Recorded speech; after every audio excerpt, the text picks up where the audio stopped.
చావా సినిమాని మిస్ చేసుకున్న మహేష్ చేసుంటే 2000 CR పక్కా వచ్చేవి. ఆ డీటెయిల్స్ చూసే ముందు మన ఫిల్మీ బౌల్ ఛానల్ ని లైక్ చేయండి, షేర్ చేయండి, సబ్స్క్రైబ్ చేయండి.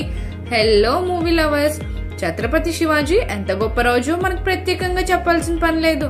కానీ ఆయన కుమారుడు శంభాజీ మహారాజ్ ఇంకా ఆయన చేసిన త్యాగం గురించి పెద్దగా ఎవరికి తెలియకపోవచ్చు.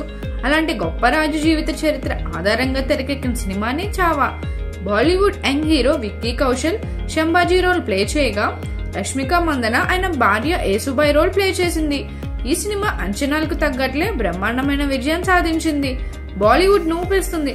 క్రిటిక్స్ నుంచి ప్రేక్షకుల వరకు ఈ సినిమాకి ప్రశంసల వర్షం కురుస్తుంది. ఇక సినిమాకి వస్తున్న రెస్పాన్స్ చూస్తుంటే లాంగ్ రన్ లో కొత్త రికార్డులు సృష్టించడం పక్కా అని తెలుస్తుంది.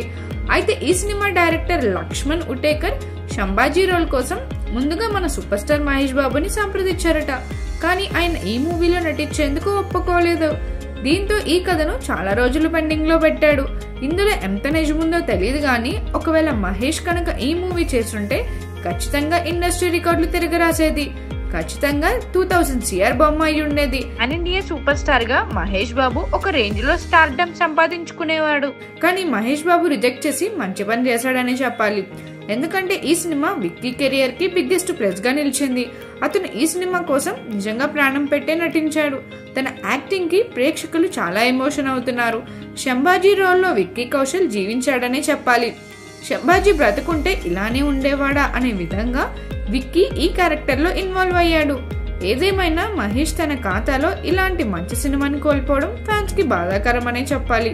మరి రాజమౌళితో చేయబోయే సినిమా ఎలా ఉంటుందో వేచి చూడాలి. మీరు ఆల్రెడీ చావా మూవీ వాచ్ చేస్తుంటే మీకు ఎలా అనిపించిందో నా కామెంట్ సెక్షన్ లో తెలియజేసండి. మరిన్ని మూవీ అప్డేట్స్ కోసం, ఫిల్మ్ రివ్యూస్ కోసం ఫాలో అవుతూ ఉండండి ఫిల్మీ బౌల్.